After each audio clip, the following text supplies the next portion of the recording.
Dito sa Papa Dudut Stories, ikaw ay hindi nag-iisa.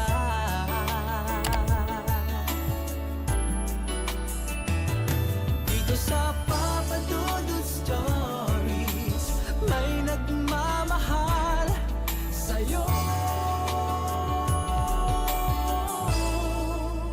Papa Dudut Stories. Papa Dudut Stories. Dear Papa Dudut, sa lahat po ng mga nakatutok ngayon, huwag pong kalimutan mag-like, mag-share at mag-subscribe. Maraming salamat po sa inyong lahat.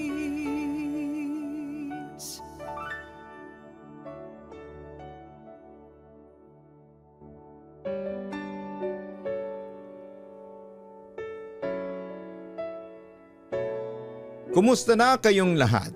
Ako po si Nadine Josette Leiren ng Barangay Dalig Teresa, Rizal. Listener niyo po ako since 2019 pa sa radyo habang noong 2024 lamang ako naging subscriber sa inyong channel sa YouTube. Ganon din sa inyong Spotify, neto lamang po. Gusto ko sanang i-share sa inyo ang isang kwentong akalain ninyong imposibleng mangyari sa totoong buhay.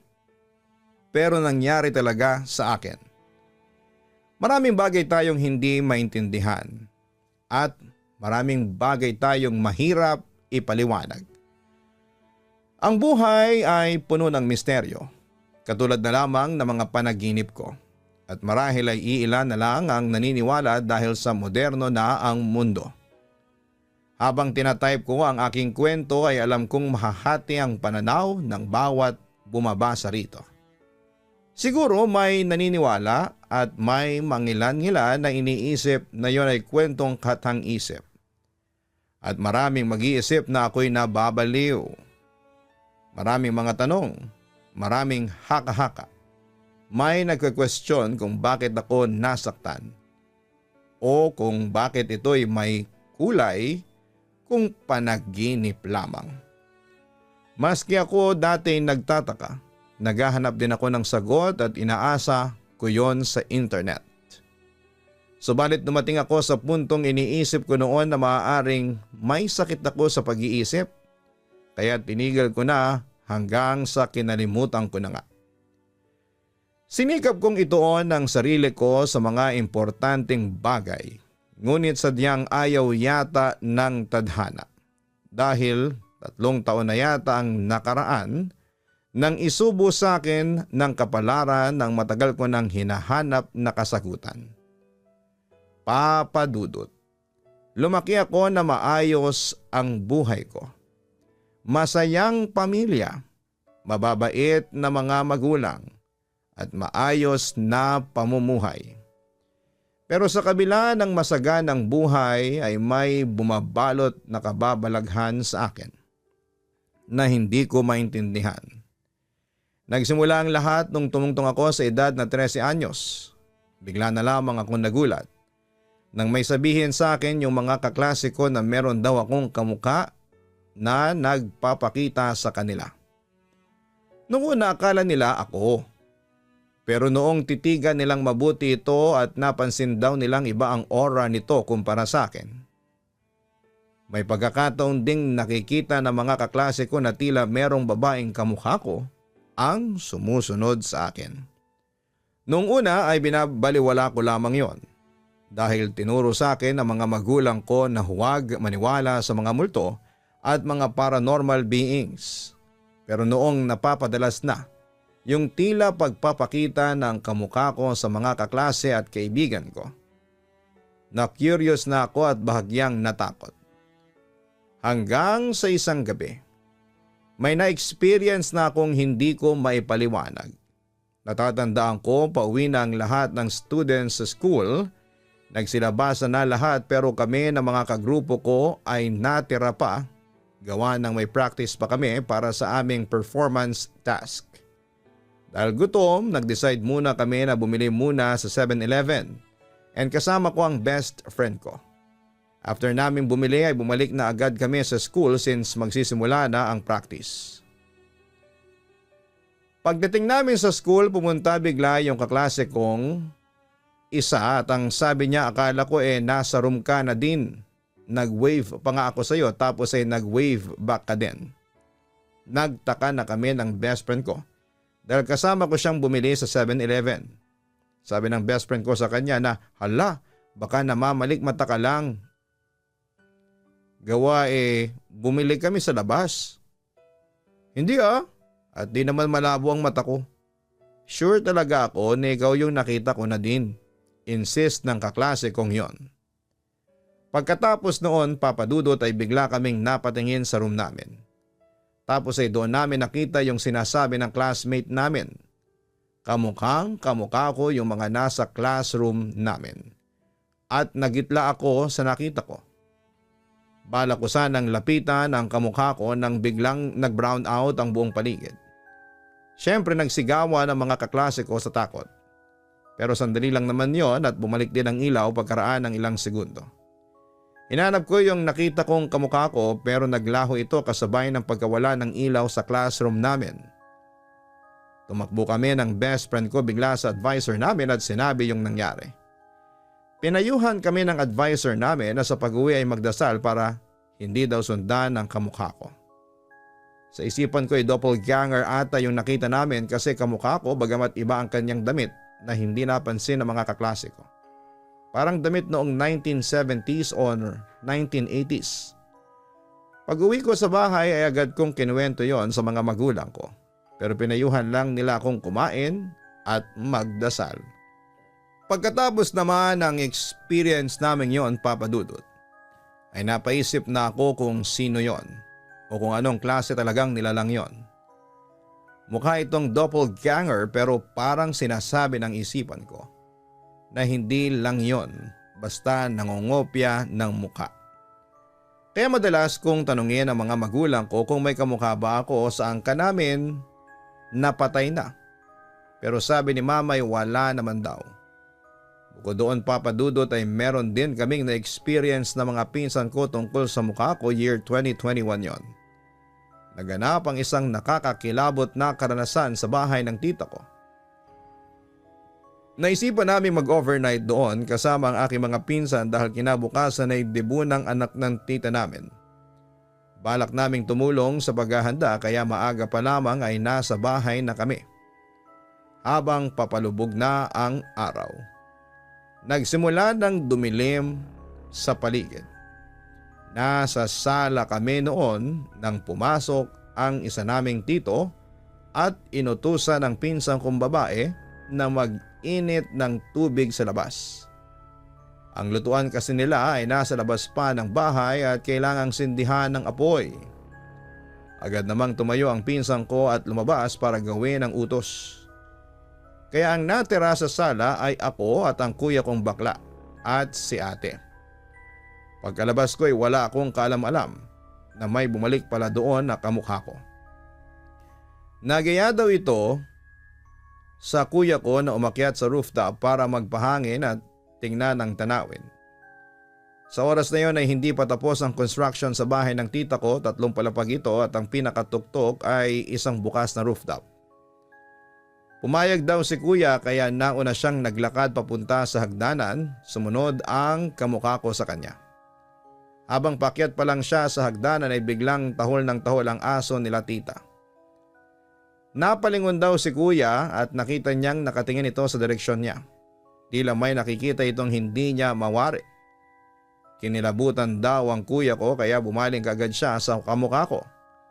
Pero laking gulat niya na wala na roon ang kamukha ko at saglit siyang natigilan.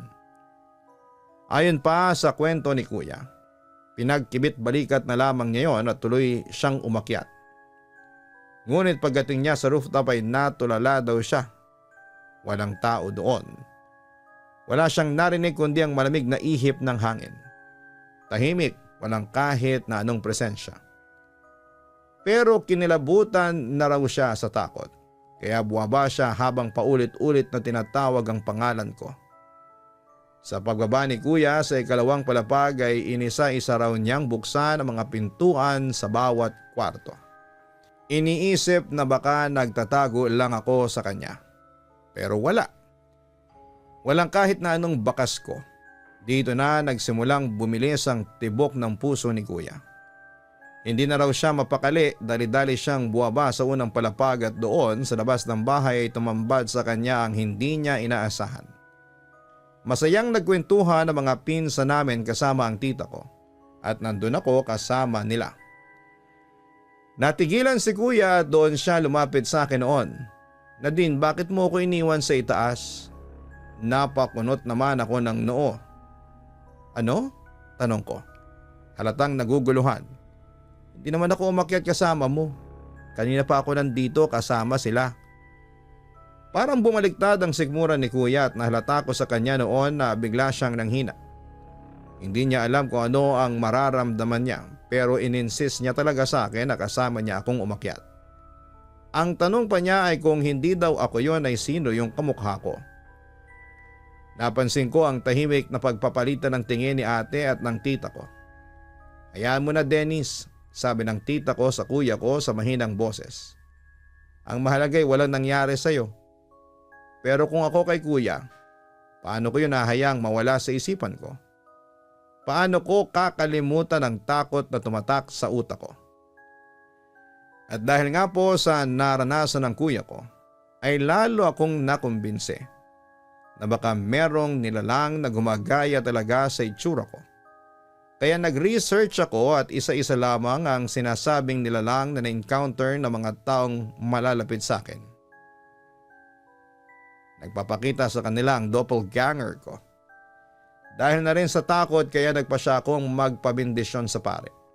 Nagkumpisal pa nga ako sa pag-aakalang baka sobra na akong makasalanan. Kaya naman nilapitan at ginaya na ako ng mga masasamang elemento. Nakaginhawa naman sa akin yon at iniisip ko na Diyos nang bahala sa akin. At Diyos na rin ang bahala sa doppelganger ko. Ang buong akala ko, Papa Dudut, ay maging payapa na ang buhay ko pagkatapos kong magbalik loob sa Panginoon. Pero eto, hindi ko po ini-expect na may malalaman akong revelasyon ng panahong yon. Isang araw, isang beses sinama ako noon ni Mama para bisitahin namin ang isang kamag-anak ni Papa na tinirhan nila rate noong hindi pa ako pinapanganak. Bago kami nakarating noong dumaan kami sa kapitbahay ng bibisitahin namin ay napahinto kami sa isang karinderya.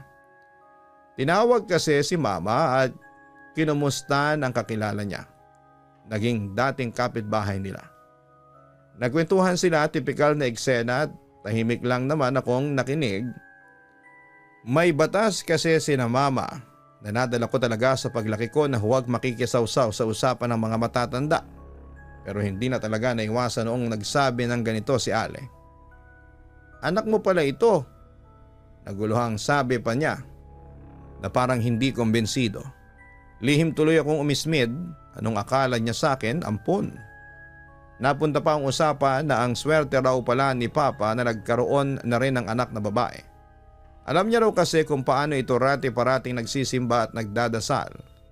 Hiningi raw ako nito sa Diyos. Pero ang mas kumuha talaga ng interes ko ay noong sabihin ni Ale, ang mga katagang nako.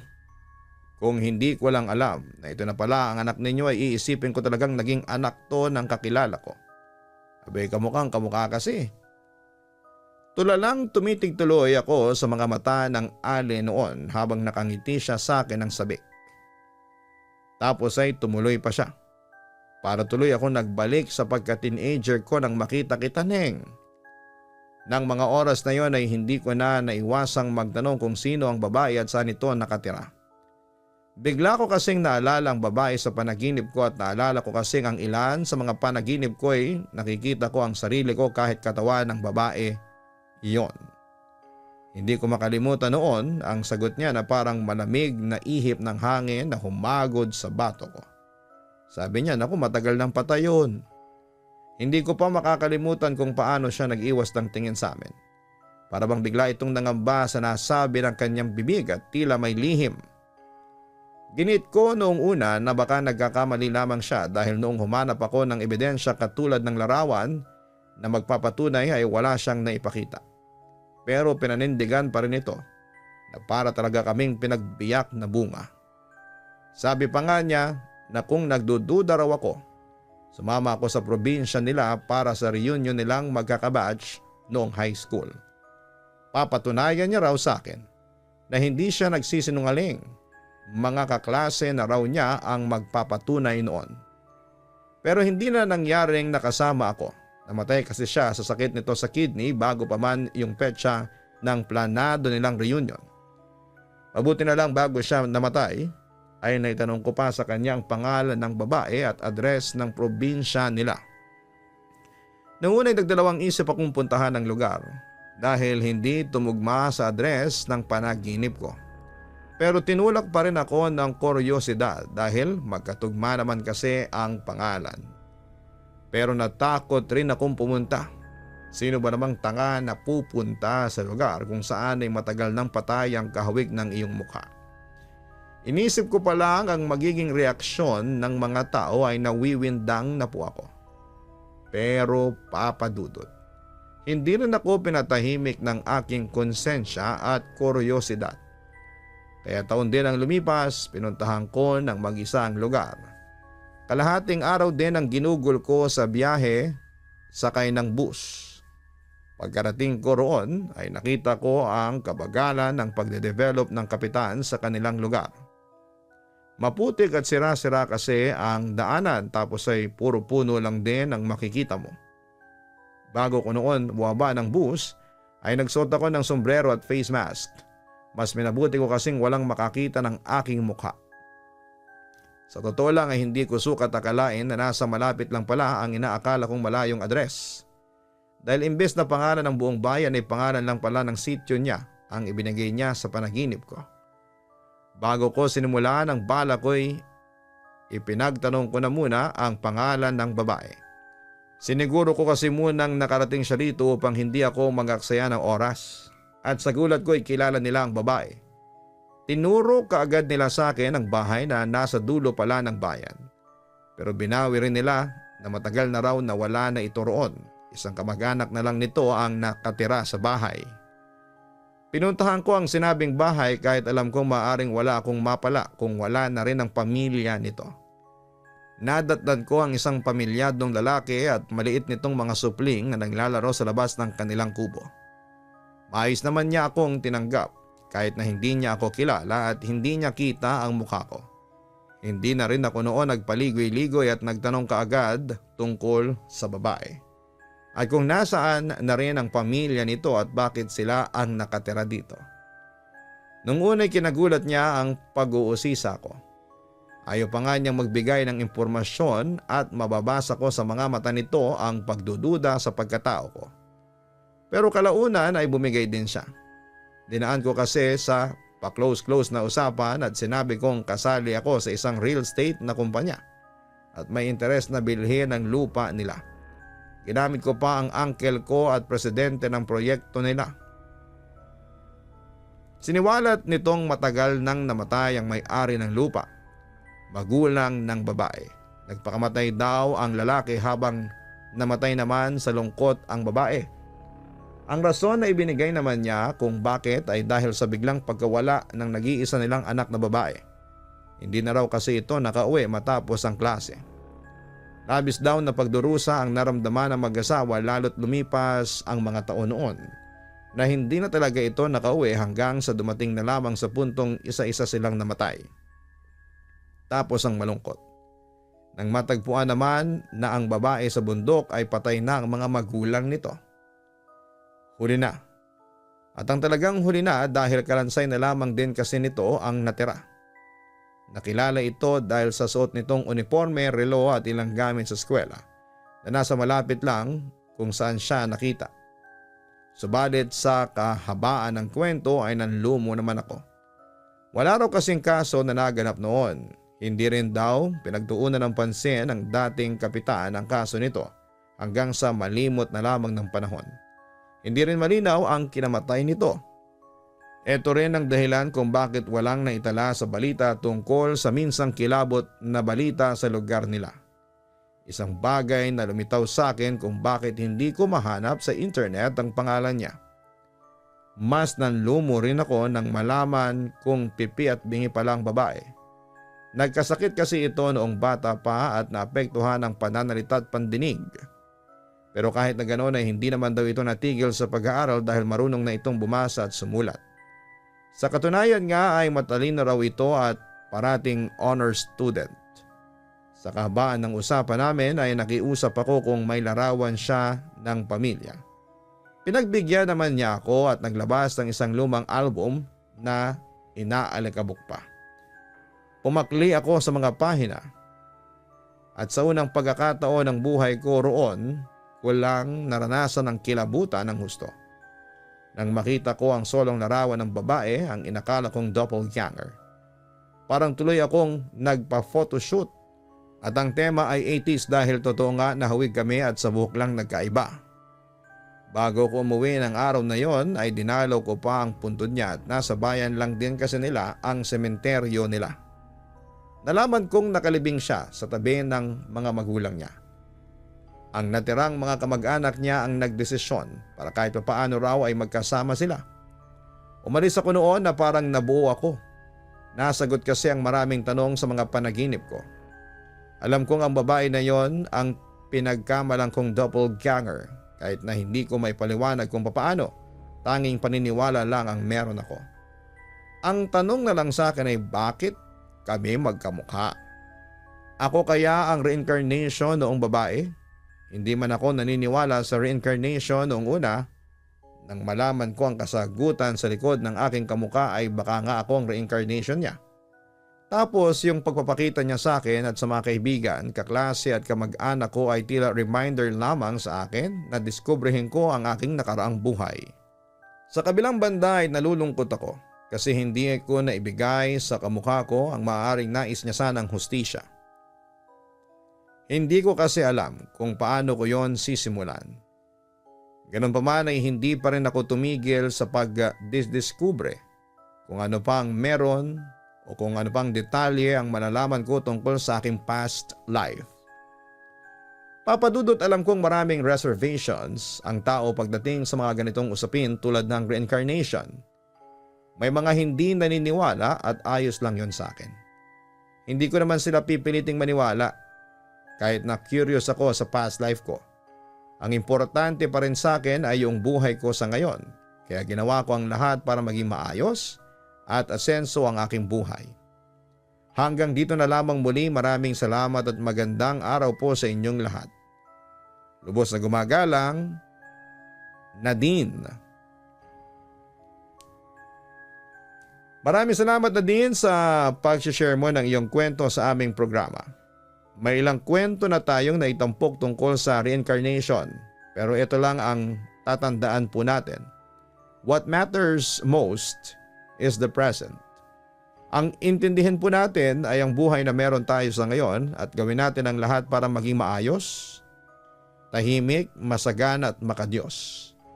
Kung totoo man ang reincarnation ay hindi na mahalaga kung sino ka noong nakaraan. Kasi past na yon, lumipas na yon. Muli kang pinanganak para sa panibagong buhay na tatahakin mo.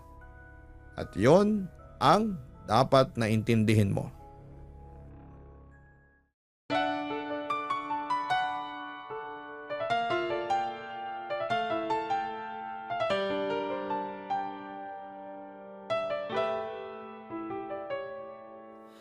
Ang buhay ay mahiwaga, laging may lungkot at saya. Sa Papa Dudut Stories, laging may karamay ka.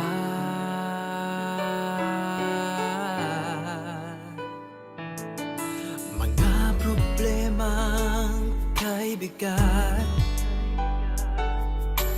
dito ay pakikinggan ka.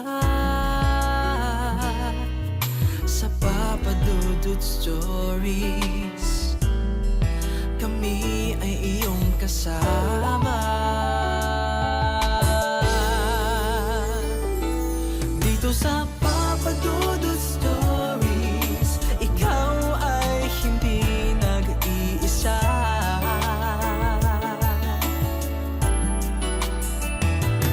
Dito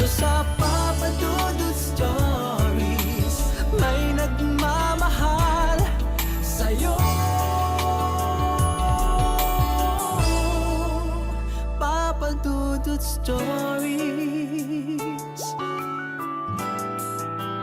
Papa Dudut Stories. Papa Dudut Stories.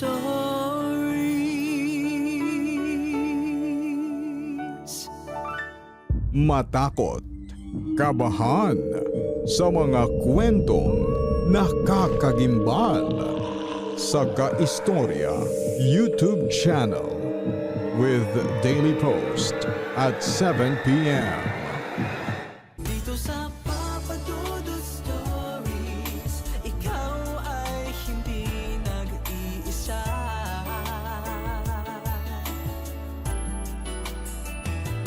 Dito sa Papa Dudut Stories, may